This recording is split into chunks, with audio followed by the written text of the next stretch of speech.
사랑이 많으신 하나님 아버지, 오늘도 우리의 삶을 붙드시고 이 귀한 예배의 자리로 불러주신 은혜에 감사드립니다. 세상의 분주함 속에서 흩어졌던 우리의 마음을 이 시간 다시 주님 앞에 모아드리오니 우리의 생각과 고집과 염려를 내려놓게 하시고 이 자리에 함께 계신 성령 하나님을 의지하여서 오직 주님을 향해 열린 마음으로 나아가게 하여 주시옵소서. 그리하여 오늘 예배 가운데 주님의 음성을 듣게 하시고 선포되는 하나님의 말씀이 귀에만 머무는 것이 아니라 우리 마음 깊은 곳에 새겨지고 삶 속에서 순종으로 열매 맺음으로 저희들의 믿음이 더욱더 자라나게 하여 주시옵소서. 감사드리며 살아계신 예수 그리스도의 이름으로 기도드렸습니다. 아멘. 하나님의 말씀은 에베소서 4장입니다. 에베소서 4장 7절에서 16절까지 말씀입니다. 에베소서 4장 7절에서 16절까지 말씀입니다. 제 성경으로는 신약성경 314페이지에 있습니다. 에베소서 4장 7절에서 16절까지 말씀 저희 한 절씩 교독하도록 하겠습니다. 우리 각 사람에게 그리스도의 선물의 분량대로 은혜를 주셨나니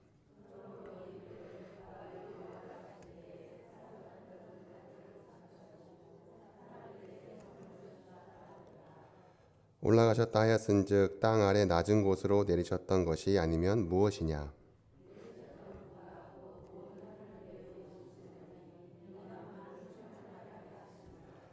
그가 어떤 사람은 사도로, 어떤 사람은 선지자로, 어떤 사람은 복음 전하는 자로, 어떤 사람은 목사와 교사로 삼으셨으니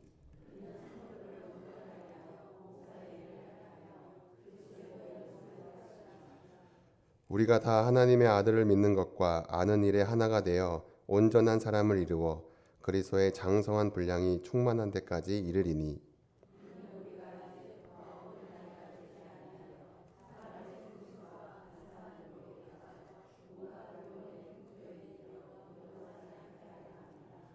오직 사랑 안에서 참된 것을 하여 범사에 그에게까지 자랄지라. 그는 머리니 곧 그리스도라. 그에게서 온 몸이 각 마디를 통하여 도움을 받음으로 연결되고 결합되어 각 지체의 분량대로 역사하여 그 몸을 자라게 하며 사랑 안에서 스스로 세우느니라.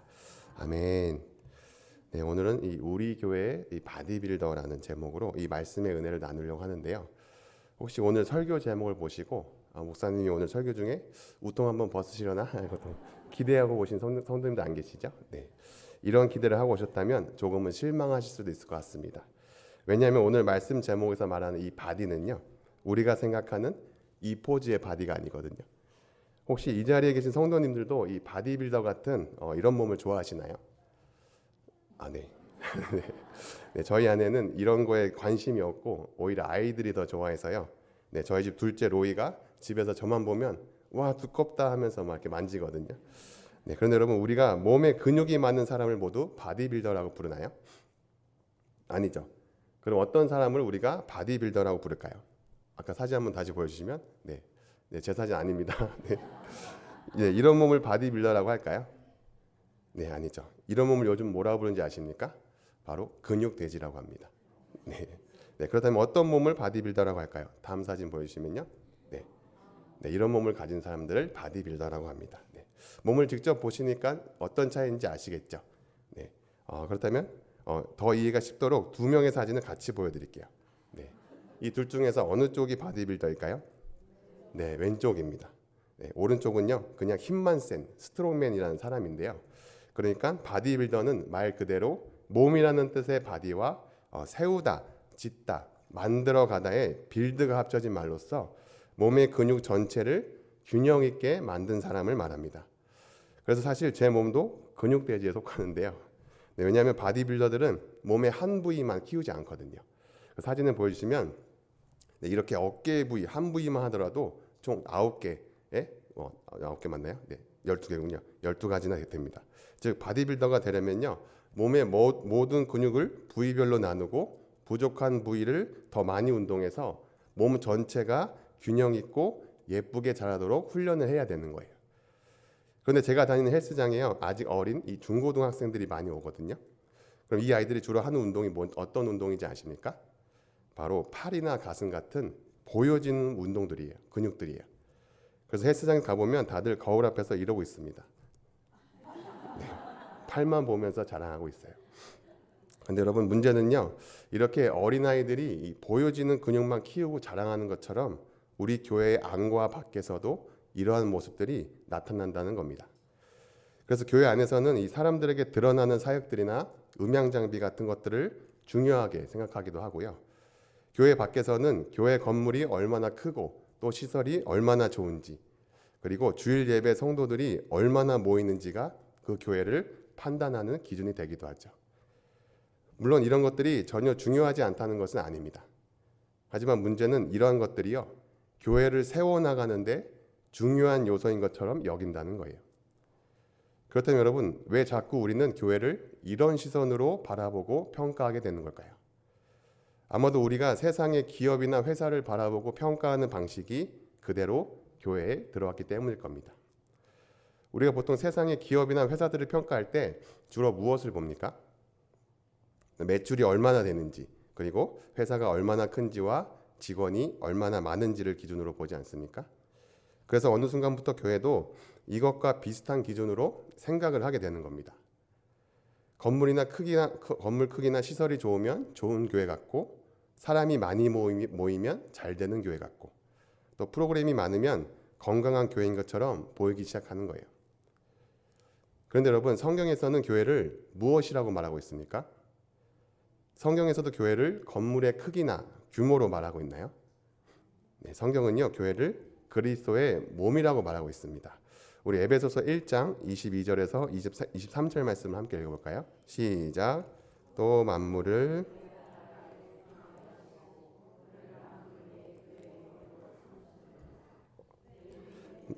만물 안에서 만물을 충만하게 하시는 이의 충만함이니라. 네, 이 말씀뿐만 아니라 성경의 다른 곳에서도 교회를 그리스도의 몸이라고 말하고 있습니다. 그런데 여러분, 성경은 왜 교회를 이 세상의 많은 것들 중에서 하필 몸에 비유를 했을까요? 그 이유는 우리 몸이 가진 특징 몇 가지를 살펴보면 바로 알 수 있는데요. 먼저 첫 번째로 우리 몸에는요, 몸 전체를 통제하는 머리가 있습니다. 머리에서 내리는 명령에 따라 몸 전체가 움직이게 되죠. 그래서 성경은 교회를 몸, 예수님을 몸의 머리라고 비유하면서 교회는 사람이 중심이 되는 공동체가 아니라 머리 대신 예수님의 뜻을 따라 움직이는 몸이라고 말하는 거예요. 그리고 두 번째로 우리 몸은요, 모든 지체가 필요합니다. 여러분, 혹시 우리 몸 중에서 이 없어도 될 것 같은 부위 한 번쯤 생각해 보신 적 있으신가요? 우리가 흔히 이 사랑니나 편도선 같은 건 몸에서 없어도 되지 않나라고 생각하는데요. 그런데 사랑니는요, 이 정상적으로 자리를 잡는다면 실제로 이 씹는 기능을 돕는 치아이고요. 편도선은 목에 있는 면역기관이기 때문에 외부에서 들어오는 세균과 바이러스를 처음으로 방어하는 역할을 한다고 합니다. 그러니까 우리 몸에서 어떤 지체 하나도 쓸모없는 지체가 없다는 것이죠. 그리고 이제 우리 몸의 특징 마지막 세 번째는요, 몸의 모든 지체가 서로 연결이 되어 있어서 함께 움직이고 함께 자란다는 겁니다. 그래서 손을 움직일 때도 이 손만 움직이는 것이 아니라 팔과 어깨가 움직이고, 또 걸으려고 할 때도 발과 다리만 움직이는 것이 아니라 몸 전체가 균형을 잡아줘야 제대로 걸을 수 있는 것처럼요. 몸 전체가 함께 균형을 맞춰서 움직이고 자란다는 겁니다. 그리고 지금까지 말한 것들이 골고루 균형을 이루게 되면 우리는 그런 몸을 건강한 몸이라고 부르게 되죠. 바로 이런 특징 때문에 성경은 교회를 그리스도의 몸에 비유한 것입니다. 예수님이 머리가 되시고 우리는 그 몸을 이루는 지체가 되어서 서로 연결되어 함께 자라가는 공동체가 바로 교회이기 때문이에요. 아마 여기까지는 많은 성도님들이 여러 번 들어본 내용이라 이미 알고 계시고 동의하시는 내용일 겁니다. 그런데 여러분, 여기서 중요한 것은요, 그 다음입니다. 바로 우리의 머리 되시는 예수님께서 몸된 교회가 알아서 자라도록 그냥 내버려두지 않으셨다는 거예요. 마치 머리가 책임을 지고 몸이 건강해지도록 이것저것 챙겨 먹듯이 예수님께서도 그리스도의 몸된 교회가 균형 있게 자라도록 그 필요를 이미 나누어 주셨다는 겁니다. 그래서 오늘 본문 7절에서도 사도 바울이 이렇게 말씀하는 건데요. 우리 함께 읽어볼까요? 시작. 우리 각 사람에게 그리스도의 선물의 분량대로 은혜를 주셨나니. 아멘. 네, 먼저 여기서 이 말씀이 갑자기 왜 나왔는지 이해하기 위해서는요, 이 에베소서 전체 구조를 알아야 하는데요. 이 에베소서는 크게 이 두 부분으로 나누어집니다. 그래서 먼저 1장부터 3장까지는 하나님이 예수 그리스도를 통해 유대인과 이방인을 하나로 묶어서 교회를 어떻게 세우셨는지를 설명하는 부분이고요.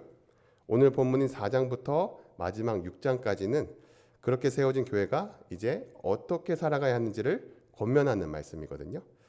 그래서 에베소서 4장 1절 말씀을 보면 그러므로라고 시작하면서 이제 어떻게 살아야 하는지를 설명하는 거예요. 그리고 바울은 4장에 들어오자마자 교회가 하나됨을 지켜야 한다는 것을 가장 먼저 말하고 있는데요.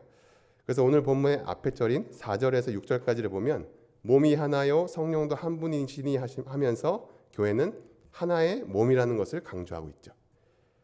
그런데 아까 우리도 교회를 몸으로 설명했듯이 몸은 하나이지만 그 몸을 이루고 있는 지체들은 각각 다르지 않습니까? 그래서 바울은 바로 이어서 오늘 우리가 함께 읽은 본문 7절 말씀을 하는 거예요. 우리 이 배경을 생각하시면서 7절 말씀 다시 한번 읽어볼까요? 시작. 우리 각 사람에게 그리스도의 선물의 분량대로 은혜를 주셨나니. 네, 그렇다면 여러분, 이러한 맥락에서 볼 때 바울이 이 7절 말씀에서 강조하고 싶은 것은 무엇일까요? 바로 은혜가 각 사람에게 주어졌다는 겁니다. 그래서 7절을 원문 그대로 지역하면 이렇게 되는데요. 그러나 그 은혜가 우리 각 사람에게 주어졌다. 그럼 여기서 바울이 말하는 은혜는 무엇을 말하는 걸까요? 구원의 은혜를 말하는 걸까요? 네, 여기서 말하는 은혜는요, 그리스도의 몸된 교회를 세우기 위해서 예수님께서 각 사람에게 나누어 주신 은사를 말합니다. 그래서 바울은 로마서 12장 6절에서도 이렇게 말하는데요. 우리에게 주신 은혜대로 받은 은사가 각각 다르니 혹 예언이면 믿음의 분수대로. 네, 즉 하나님께서 몇몇 사람에게만 은사를 주신 것이 아니라 그리스도의 몸인 교회가 균형 있게 자라도록 이미 각 사람에게 은사를 나눠줬다는 거예요. 그런데 본문 7절에서 그 은사를 어떻게 나눠주셨다고 말씀하고 있습니까? 바로 그리스도의 선물의 분량대로. 이 말은요, 그리스도께서 성도 각자에게 가장 알맞은 은사가 무엇인지를 정확하게 측정하시고 그에게 적합한 은사를 주셨다는 겁니다. 그러니까 우리가 받은 은사가 누구는 더 많고 누구는 더 적다는 뜻이 아니라 그리스도의 몸인 교회가 건강하게 자라도록 예수님께서 각 사람에게 가장 알맞은 은사를 나누어 주셨다는 뜻이죠. 그런데 여러분, 우리는 교회 안에서 어떻습니까? 어떤 사람은 자신에게 주어진 은사가 크거나 많다고 자랑하기도 하고, 반대로 어떤 사람은 내게 주신 은사는 평범하고 다른 사람들이 알아주지도 않는다며 불평하고 있지는 않습니까? 그런 우리들에게 바울은요, 우리가 받은 은사를 가볍게 생각하면 안 된다는 것을 강조하기 위해서 이어지는 8절 말씀에서 이렇게 말씀합니다. 함께 읽어볼까요? 시작. 그러므로 이르기를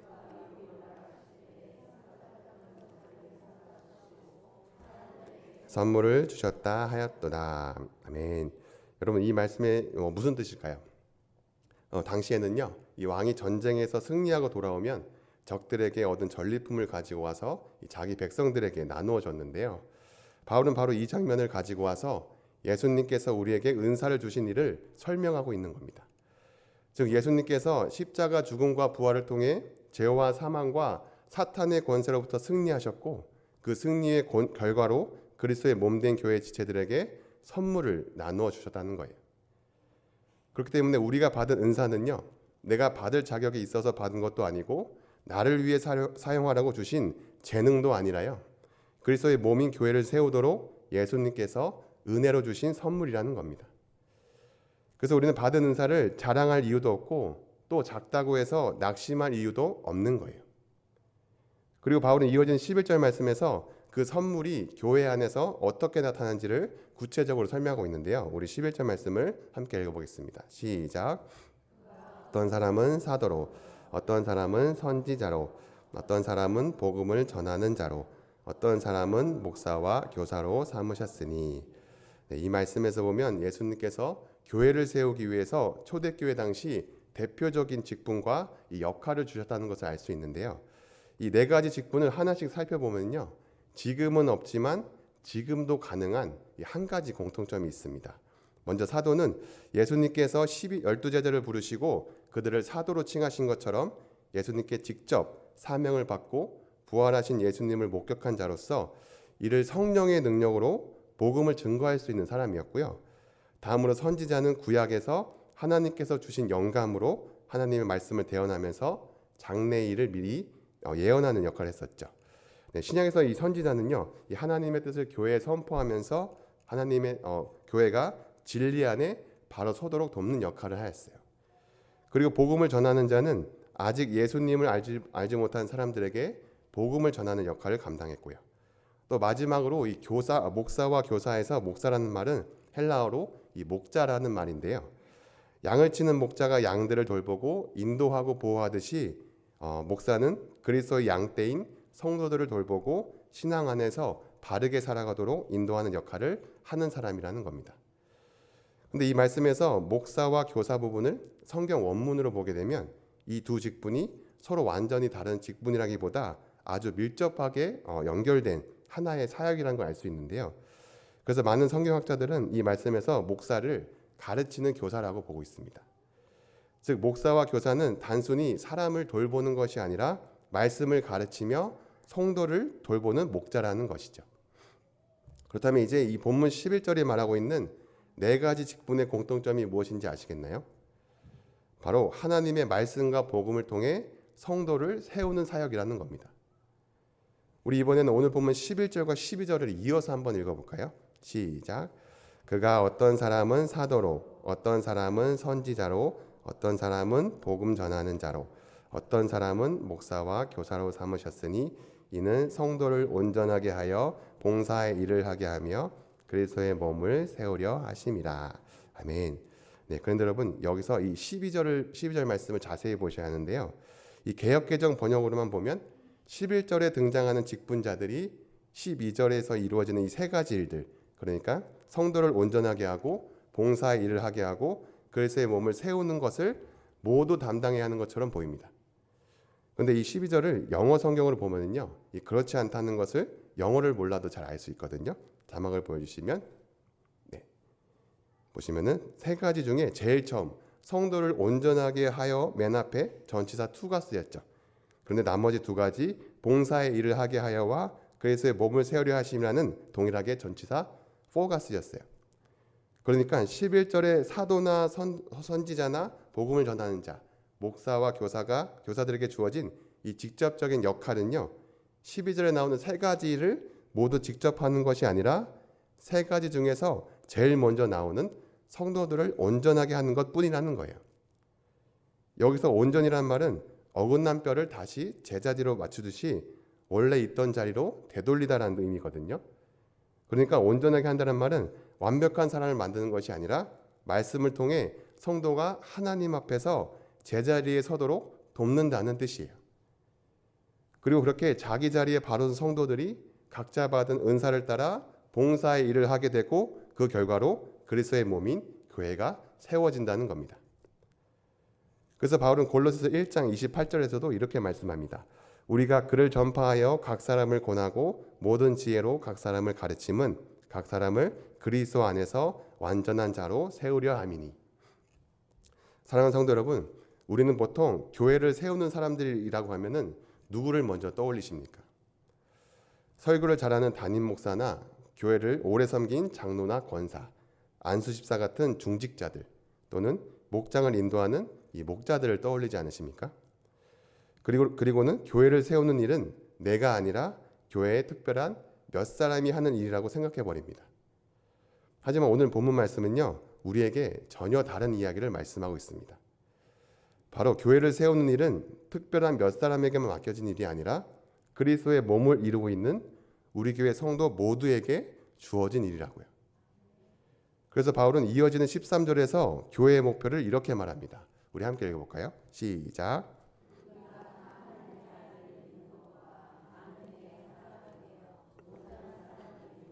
그리스도의 장성한 분량이 충만한 데까지 이르리니. 아멘. 네, 이 말씀에서 교회의 목표 세 가지가 나오고 있는데요.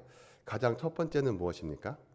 첫 번째는 하나님의 아들을 믿는 것과 아는 일에 하나가 되는 것입니다. 우리가 바른 믿음은 바른 지식에서 시작됐듯이 말씀 안에서 예수 그리스도를 바르게 알고 그 믿음 안에서 하나가 되어 가는 것이 교회의 목표라는 거예요.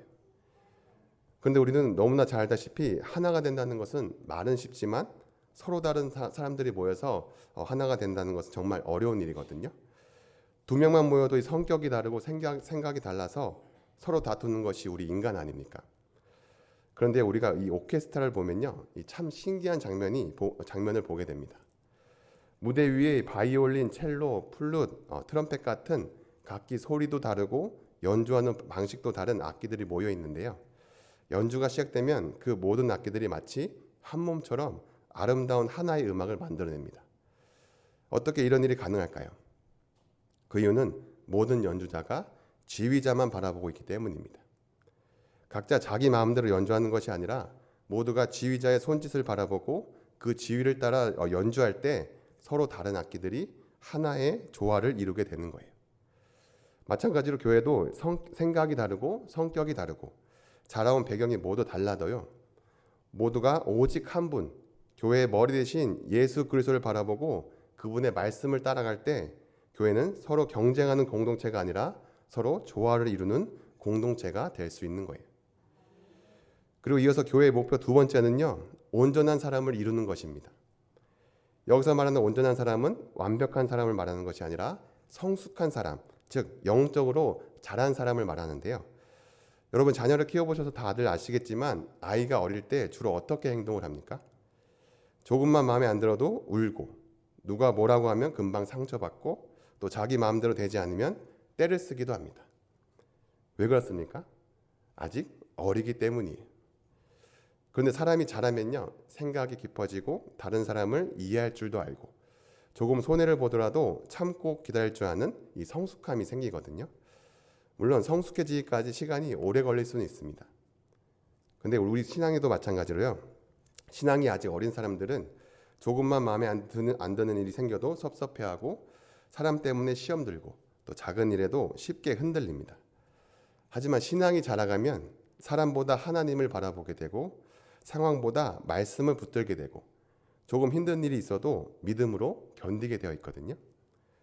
그래서 교회의 목표는 단순히 사람들이 많이 모이는 것이 아니라 성도 한 사람 한 사람이 신앙 안에서 자라가고 성숙해지는 공동체가 되는 것이에요. 그리고 이제 마지막으로 바울은 교회의 목표 세 번째를 이렇게 말합니다. 그리스도의 장성한 분량이 충만한 데까지 이르리니. 여러분 이 말이 무슨 뜻일까요? 이 말은요. 교회의 기준과 목표가 세상이 아니라 예수 그리스도라는 겁니다. 앞에서 우리가 교회를 평가할 때 세상의 기준으로 교회 건물이 얼마나 큰지, 시설이 얼마나 좋은지, 성도 수는 얼마나 많은지를 기준으로 보았지만은요. 성경이 말하는 기준은 교회의 건물이나 성도의 숫자가 아니라 그리스도를 얼마나 닮아가냐라는 거예요. 그러니까 교회가 자란다는 것은 단순히 겉으로 보여지는 부분만 커지는 것이 아니라 성도 한 사람 한 사람이 예수 그리스도를 더 닮아가고 그리스도의 몸인 교회 전체가 머리 대신 예수님을 따라서 점점 더 그분의 모습으로 빚어져 가는 것이라는 겁니다. 우리가 흔히 아이들이 자란다고 할 때 키만 커졌다고 해서 다 자랐다고 말하지 않고 생각이 자라고 말이 자라고 인격이 자라야 그 아이가 정말 자랐다고 말하잖아요. 마찬가지로 교회도 사람의 수만 늘어났다고 해서 건강하게 자랐다고 말할 수는 없습니다. 예배당은 커졌는데 사랑은 자라지 않고 프로그램은 많아졌는데 예수님을 닮아가는 거룩은 보이지 않고 사람은 많아졌는데 말씀에 대한 순종이 없다면 그것은 성경이 말하는 진짜 성장이 아닌 것입니다. 쉽게 말하면 교회의 수준은 세상이 부러워하는 수준이 아니라 예수님을 닮아가는 수준이어야 된다는 거예요. 사랑하는 성도 여러분, 바울은 오늘 교회가 어떻게 자라가는지에 대한 말씀을 시작하면서 성도 각 개인에게 그리스도의 선물의 분량대로 은혜를 주셨다는 말씀으로 시작했습니다. 그런데 오늘 본문의 마지막 16절에는 어떻게 끝내고 있습니까? 우리 마지막으로 16절 말씀 함께 읽어볼까요? 시작.